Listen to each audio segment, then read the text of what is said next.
करके बुआ होलिका जी अग्नि में खड़ी हो गई। कभी भी भक्त का ना परीक्षा नहीं देना चाहिए। और हिरण्यकशिपु के कहने पर बुआ प्रहलाद होलिका जी भगवान नारायण के परम भक्त प्रहलाद जी को लेकर के अग्नि में प्रवेश कर गए। बुआ जी कहती है कि अगर सचमुच तेरी भक्ति में शक्ति है, तेरी वाले नारायण पर शक्ति है, तो आज तू बचेगा। तो अगर तेरे परमात्मा में शक्ति नहीं है तो ये अग्नि मेरे साथ साथ तुझे भी लेकर के भस्म कर देगी।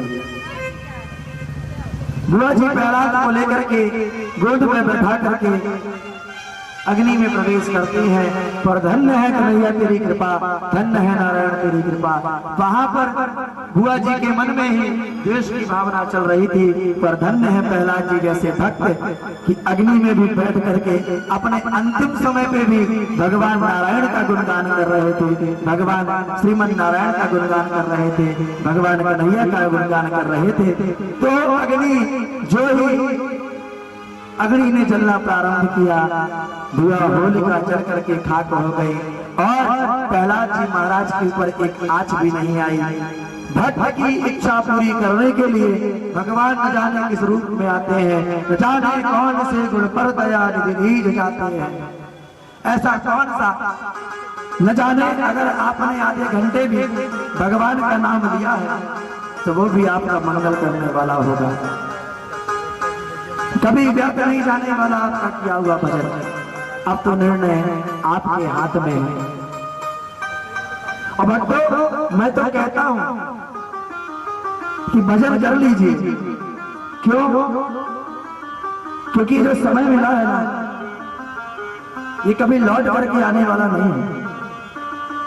एक बार अगर ये समय चला गया तो लौट करके दोबारा नहीं आएगा। और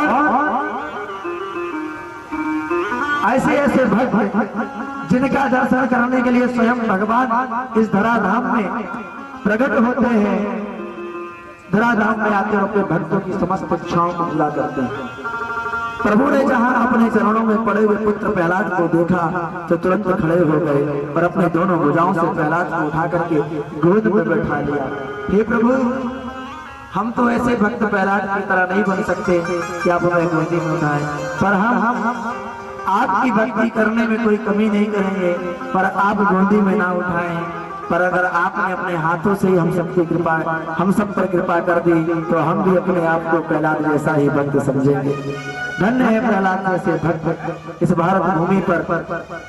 ऐसे भी महान भक्त जो हैं वो हुए हैं, जिनकी पावन मंगलमयी कथा को हम सभी श्रवण कर रहे हैं। भगवान का लिया हुआ नाम कभी व्यर्थ नहीं जाता भक्तों। भगवान को किसी भी रूप में जपो, पर जपो, क्योंकि फिर मेरे को कहना पड़ेगा मनुष्य होने में जन्म मिला है, जी लीजिए, आनंद से भजन कर लीजिए। क्यों? क्योंकि कब यमराज जी का बुलावा आ जाए ये कोई नहीं जानता। फिर उस समय मैं भी कुछ नहीं कर पाऊंगा और यमराज जी का बुलावा कब आएगा ये कोई भी नहीं जानता है। और अभी समय मिला है तो श्रोता बन करके बातचीत में हम समय को बिता रहे हैं। पहले दिन बताया था सरौता जहां रहता है चलता ही रहता है। ये जो मनुष्य योनि में हमको जन्म मिला है ना, और जो समय का हम दुरुपयोग कर रहे हैं उसका सदुपयोग करिए भक्तों। क्योंकि जब यमराज जी आपको लेने आ जाएंगे ना तो आप गर्दन काट के भी अगर यमराज के सामने रख देंगे तो भी वो 1 मिनट की मोहलत देने वाला, 1 मिनट की मोहलत देने वाला है या नहीं? यमराज जी देंगे 1 मिनट की मोहलत? नहीं देंगे। आइए आपके मन को मैं एक सत्य घटना की ओर ले चलता हूं। इस समय पर जो मनुष्य योनि में जन्म मिला है, इस समय को बर्बाद मत कीजिए लगता, क्योंकि कब राम जी का बुलावा आ जाएगा, कब हमारे कृष्ण का बुलावा आ जाएगा, ये कोई नहीं जान सकता। इसलिए सभी भक्तों से कहना पड़ता है, स्वर्ग से आयो है संदेश, बुलावो आगो राम को। ओ भक्तों, स्वर्ग से आयो है संदेश, बुलावो आगो राम को। कब बुलावा आ जाएगा, कब बुलावा आ जाएगा, ये कोई नहीं जान सकता। इसलिए मनुष्य योनि में जन्म मिला है, कर लीजिए। सब यही का धरा रह जाएगा, कुछ भी साथ जाने वाला नहीं है। वो एक खटिया भी बांस की मिलती है तो वो भी शमशान घाट में रख लिया जाता है, फूल माला इत्यादि चढ़ाया जाता है, वो भी रख लिया जाता है, सिर्फ खाली हाथ भेजा जाता है। मुट्ठी बांध करके आए थे, किस्मत लेकर के आए थे, और इस तरह पे अपने कर्म के द्वारा अपनी किस्मत से जो मिला उसको लिया, और किस्मत को भी और भाग्य को भी यहीं छोड़ करके खाली हाथ मुट्ठी खोल करके चले गए। कुछ भी साथ जाने वाला नहीं भक्तों, साथ जाएगा तो प्रहलाद जी के जैसे जो भक्ति प्रहलाद जी ने की थी, अग्नि में वही भक्ति प्रहलाद जी के साथ भी थी, तो आपने भी अगर इस मनुष्य योनि में प्रहलाद जैसा भक्त बन करके अगर भक्ति की, तो वही भक्ति वही भगवान के चरणों की रज आपका साथ देगी, बाकी कुछ भी जाने वाला नहीं है। बोल वृंदावन बिहारी लाल की जय, कृष्ण कन्हैया लाल की जय। अब देखिए भजन करिए, नहीं तो यमराज जी आ ही रहे होंगे, राजभर पहुंच चुके होंगे, तब उस कथा पंडाल में आ जाए कोई ठिकाना नहीं। इसलिए भजन करिए, चाहे 1 मिनट में ही भजन कीजिए, पर भजन करिए। बोलिए वृंदावन बिहारी लाल की जय हो। और कहना है, बोले नैया तेरे हाथों में न पतवार हो, राह अज्ञानी और घोर अंधकार हो। बोले नैया तेरे हाथों में न पतवार हो, राह अज्ञानी और घोर अंधकार हो। ऐसे अंधेरों में बन के प्रकाश, और आपको मीठी मीठी तालियां देना है ना। ऐसे अंधेरों में बन के प्रकाश, ये सवेरा जरूर आएगा। मत भूलना मत भागना, मत भूलना मत भागना, ये सवेरा जरूर आएगा। मत भूलना मत भागना, ये सवेरा जरूर आएगा। रखना विश्वास,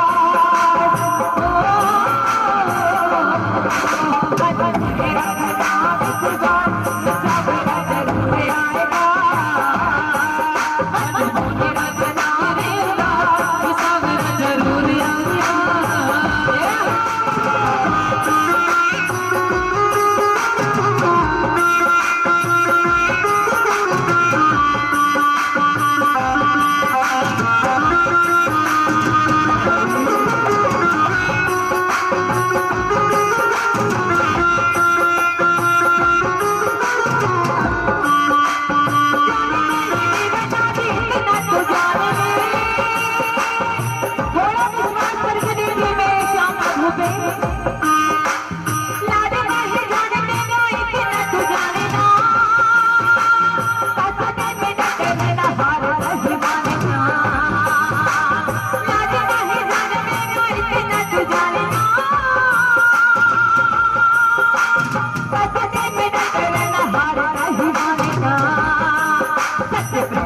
नहीं होते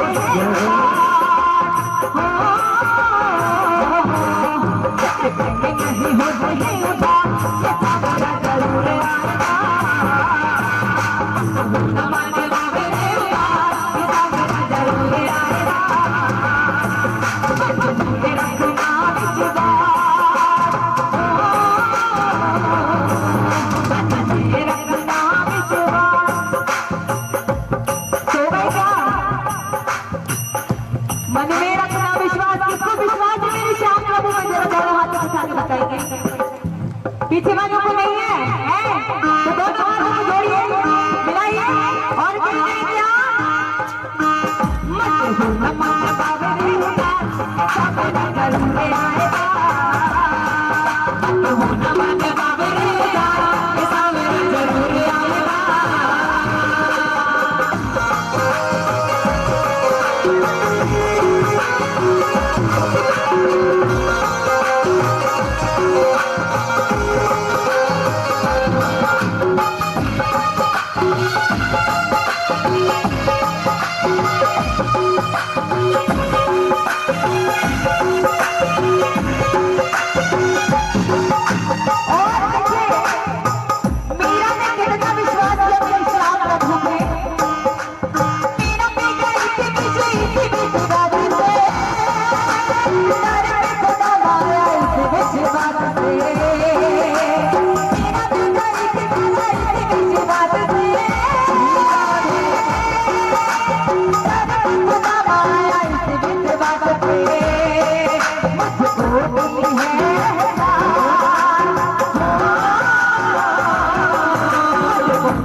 अपने मन को बिल्कुल भी उदास नहीं करना और सावरा जरूर आएगा। 1 से 1.5 घंटे बाद जरूर आएगा, ये मेरा विश्वास है। और आज से लेकर के सप्तम दिवस की कथा तक सावरा यही रहेगा। किसको किसको विश्वास है कि आज सावरा आएगा? किसको किसको विश्वास है? यहाँ 2-3 लोगों को नहीं क्या? किसको किसको विश्वास है कि सावरा आएगा? सबको विश्वास है। हमारे भाई साहब लोग पीछे बैठे, उनको विश्वास नहीं है कि सावरा आएगा। जिनको विश्वास नहीं है वो हाथ नीचे रखेंगे। और जिसको विश्वास है दोनों हाथ ऊपर उठा करके अपनी हस्त की रेखा ठाकुर जी को एक बार दिखा दीजिए। बोले वृंदावन बिहारी लाल की। हे प्रभु बिहारी जी महाराज, आप सभी भक्तों की हथेलियों को देखिएगा और जो रेखा अधूरी रह गई हो उसको पूरी कर दीजिएगा। मुझे विश्वास है आप सभी आनंद के साथ कथा सुन रहे हैं, मन को बिल्कुल उदास नहीं किए हैं, तो आज इस कथा में सांवला जरूर आएगा। थोड़ा इंतजार करना पड़ेगा पर आएगा जरूर। प्रहलाद जी ने बाली सी उमरिया में, छोटी सी उमरिया में भगवान को प्राप्त कर लिया। भक्तों, आगे परम मंगलमय भगवत स्वरूप श्रीमद् भागवत महापुराण अंतर्गत मनवंतरों का निरूपण किया गया। भक्तों, सत्य, त्रेता, द्वापर, कली आदि चारों युग जब एक 1000 बार व्यतीत होते हैं तब ब्रह्मा जी का एक दिन होता है। भक्तों, ब्रह्मा जी के एक दिन में 14 मनवंतर होते हैं। भक्तों, ये 14 मनवंतरों के नाम आज फिर आप लोगों को मैं कष्ट दूंगा, गिनना पड़ेगा। 14 मनवंतरों का नाम मैं लूंगा और आप लोगों को गिनना पड़ेगा कि एक आध मनवंतर मैंने छोड़ तो नहीं दिया। स्वयंभू, सरोज, औत्तम, तामस, रैवत, चाक्षुष, दैवस्व, सर्वण, दक्ष सावणी, ब्रह्म सावणी, धर्म सावणी, रुद्र सावणी, देव सावणी। कितने हो गए?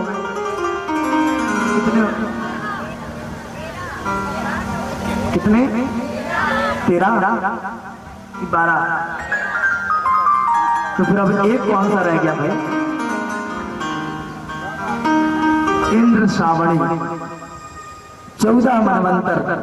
एक मनवंतर जो है भक्तों वो लगभग 32-72 चतुर्युगी के लगभग होता है। 72। प्रत्येक मनवंतरों में भगवान के अवतार हुआ करते हैं। एक बार 400 मनवंतर में प्रभु ने ग्रज का ग्राह से उद्धार करने के लिए हरि अवतार धारण किया है। कौन सा अवतार धारण किया है? हरि अवतार धारण किया है। श्री सुखदेव जी महाराज कहते हैं, राजा त्रिकूट पर्वत पर एक गजराज अपनी अनेक हथनियों में झुंड के साथ विहार किया करता था। इतना बलशाली था कि सिंह भी इससे भय खाते थे। पर एक दिन भीषण गर्मी में संतप्त गजराज सरोवर में जल पीने अपने परिकर के साथ गया। पानी पी करके प्यास को बुझाई और उसी जल में प्रविष्ट होकर के जल क्रीड़ा करने लगा। पानी जब बहुत ज्यादा मैला हो चला गया तो जल में बैठे हुए एक ग्राह को क्रोध आ गया। उसने आकर के गजराज का पैर पकड़ लिया। पहले तो गजराज ने विचार किया कि नन्हा सा जीव मेरा क्या बिगाड़ सकता है, मेरे डर से तो बड़े बड़े सिंह पलायन कर जाते हैं। पर जब अपना बल पराक्रम पूरा लगाने पर भी अपना पैर छुड़ा नहीं पाया, तब तो समझ गया कि ये साधारण नहीं है। हथनियों की ओर इशारा किया कि आप ही बचा लो। पूरे परिवार ने मिलकर पूरा बल दिखाया, फिर भी ग्राह ने पैर नहीं छोड़ा। बहुत समय तक युद्ध चला। अंतोगत्वा इसका सारा परिवार सने सने खिसकने लगा। ओम नमो भगवते तस्मै। गजराज कहता है कि इस समय समस्त जगत का मूल कारण मैं ही हूं। जो समस्त जगत का सृजन पालन संहार करने का जो मूल हेतु है, उस परम तत्व को मैं प्रणाम करता हूँ। वह कौन है, न किस और किसका है, किसने देखा है उसे, ये सब मैं सुनना चाहता हूँ।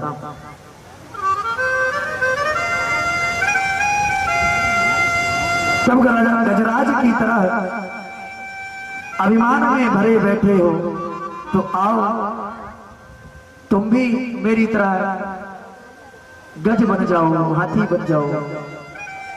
जब राजा ने अनुनय विनय की तो अगस्त ऋषि ने क्षमा कर दिया और कहा कि अच्छा जाओ, तुम हाथी बनोगे, पर तुम्हारे भक्ति भजन के संस्कार बने रहेंगे। तो ये पूर्व जन्म की शिक्षा और संस्कार का ही प्रभाव था, जो कुंजर देह से भगवान की स्तुति करके गजराज जैसों का भी उद्धार हुआ। इस प्रकार से मनवंतर में 14 मनवंतरों में विविध रूप से भगवान ने अनेक रूपों में अवतार धारण किए हैं। एक बार दुर्वासा ऋषि द्वारा आशीर्वाद रूप में प्रदत्त माला की इंद्र ने अवज्ञा कर दी। इस अवज्ञा से क्रुद्ध हुए दुर्वासा मुनि ने इंद्र को श्राप दे दिया, जा तू स्त्री हीन हो जा।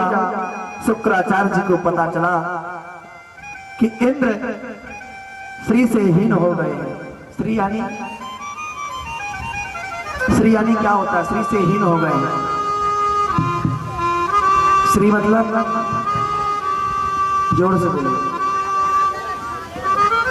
थोड़ा सा आर्गन को बंद करें। स्त्री मतलब क्या? जोर से बोलिए। पैसा या लक्ष्मी? श्री मतलब लक्ष्मी। इंद्र श्रीहीन हो गए। 100 दैत्यों से कहा कि स्वर्ग पर आक्रमण कर दो। दैत्यों ने मिलकर के आक्रमण किया और सारा स्वर्ग देवताओं से छीन लिया। देवता बेचारे गिड़गिड़ाते गोविंद की शरण में गए।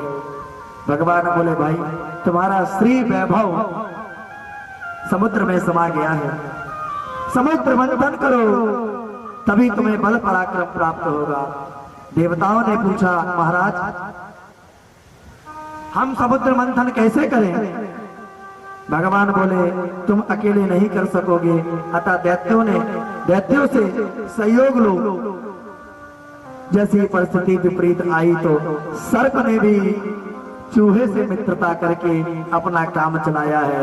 उसी प्रकार कूटनीति कहते हैं, सर्प के सामने चूहा कुछ भी नहीं है, पर जहां काम आवे तो विवेक पूर्वक अपना कार्य सिद्ध करने के लिए शत्रु को भी राम राम कह करके कार्य बना लेना चाहिए। भक्तों, देवताओं को बात समझ में आ गई और देवताओं ने दैत्यों के सामने समुद्र मंथन का प्रस्ताव रखा। कहा, भाई जो अमृत निकलेगा वह हम सब भाई मिलकर के पी लेंगे। अमृत पी करके अमृतत्व की प्राप्ति हो जाएगी। जो फिर चाहे जितना झगड़ा होवे पर मरने वाला कोई नहीं होगा। दैत्यों ने कहा, वाह ये बात तो पसंद आई, चलो चलते हैं। देवता और असुर मिलकर के गए। समुद्र मंथन हेतु सबसे पहले मंदाचल पर्वत को उठाया गया। पर्वत उठा करके चल दिए, पर गणेश जी का पूजन ही नहीं किया। विघ्न विनाशक गणेश जी महाराज नाराज हो गए। एक कदम ही चल पाए थे कि हाथ से छोड़ करके धराम से पहाड़ गिर गया। सब देवता और दैत्यों के हाथ पैर टूट गए। दैत्य तो हाथ से जोड़कर दूर खड़े हो गए, भैया हमें अमृत नहीं पीना। देवताओं ने प्रभु का ध्यान किया। कस्तूरी तिलकम ललाट पटले वक्षस्थले कौस्तुभम नासाग्रे परितुतिकं कणतले वेणुतले कंकणं सर्वांगे हरिचंदनं सुललितम् कंठे चमोक्तावलिं गोपास्ते परिवेष्टितो विजयते गोपाल चूड़ामणि। भगवान नारायण प्रकट होकर के बोले, भाई घबराओ मत, इस पर्वत को मैं ले चलता हूँ। प्रभु ने एक हाथ से ही पर्वत को उठा करके गरुड़ पर रख करके समुद्र तट पर पहुंचाया है। अब भगवान ने सबसे कहा कि अब जाओ रस्सी का प्रबंध करो।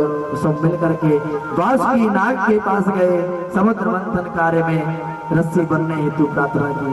वासुकी नाग ने कहा, भाई अमृत में हमारा हिस्सा होवे तब तो हम सहयोग कर सकते हैं। सबने एक स्वर में स्वीकार किया। वासुकी नाग को ला करके विंध्याचल पर्वत सोचा जिसने मुंह पकड़ लिया उसकी ब्रह्मणा हो जाएगी। तो भगवान जानबूझ करके बोले, भाई देवताओं आप उच्च कुल में जन्म लिए हैं,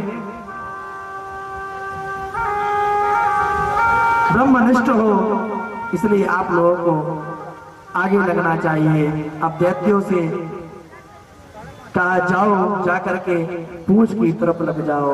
दैत्यों ने कहा, आपने क्या हमें ही गिरे खानदान का समझ रखा है? महाराज मंथन होवे या ना होवे, आगे लगेंगे तो केवल हम ही लगेंगे। अनेक बातें। अब जैसे ही मंथन प्रारंभ हुआ कि वासुकी नाग की फुफकारों से सब दैत्य जलने लगे और पूंछ की ओर लगे देवताओं पर इसका कोई प्रभाव नहीं पड़ा। असुर अब मन ही मन पछताने लगे कि हे भगवान, अच्छे बड़े बाप के बेटे बने बहुत पछताए, बड़े बनने में बड़े झंझट है। अस्त मंथन प्रारंभ हुआ। कुछ ही समय बाद कालकूट विषाग्नि प्रकट हो गई। सब जलचर उस विषाग्नि से छटपटाने लगे। देवता घबरा गए, ये क्या हुआ? भगवान बोले, मत घबराओ। सभी लोग इसको एकत्र करके भगवान भोलेनाथ की शरण में पहुंचे हैं। और क्या क्या कहा है? देव देव महादेव, देव देव महादेव, भूत माना भूत भावना, हे देव देव महादेव, त्रयोग को दग्ध करने वाले इस भयंकर विष को से हमारी रक्षा करो। अंजलि बांध करके भोलेनाथ ने तुरंत प्रभु का नाम लेकर के विष पीना प्रारंभ किया है। और शिव जी जानते हैं कि विष भीतर गया। भगवान शिव के हृदय में कौन विराजमान है? भगवान शिव के हृदय में कौन विराजमान है?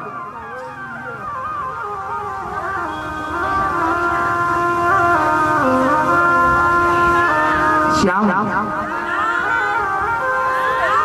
और जोर से बोलिए, और जोर से बोलिए, थोड़ा और जोर से, सभी लोग मिलकर के बोलिए। हृदय में भगवान शिव के कौन विराजमान है? भगवान राम। भगवान शिव जानते हैं कि विष अगर भीतर गया तो मेरे हृदय में रामचंद्र जी जो नित्य निवास करते हैं, कईयों ने कष्ट ना पहुंचे। और गमन किया तो सारा विश्व समाप्त हो जाएगा। भगवान कह रहे हैं शिव कि अगर मैंने बाहर किया तो पूरा विश्व जो है वो समाप्त हो जाएगा। अब क्या करें? तो राम नाम का आश्रय लिया। क्यों लिया भगवान शिव ने राम राम का आश्रय? क्यों? क्योंकि रा, सभी लोग बोलिए रा। रा बोलने से मुख खुल रहा है, रा बोलने से मुख खुल रहा है, और तथा माँ कहने से मुख बंद हो जा रहा है। रा माँ, माँ मुंह बंद हो रहा है। प्रैक्टिकली सब लोग करके देख लीजिए। राम, राम, राम, माँ राम पूरा इकट्ठा बोलिए आप लोग। राम, मुंह बंद हुआ कि नहीं हुआ? उसी प्रकार भगवान शंकर ने राम कहा और मुंह बंद हो जाता है।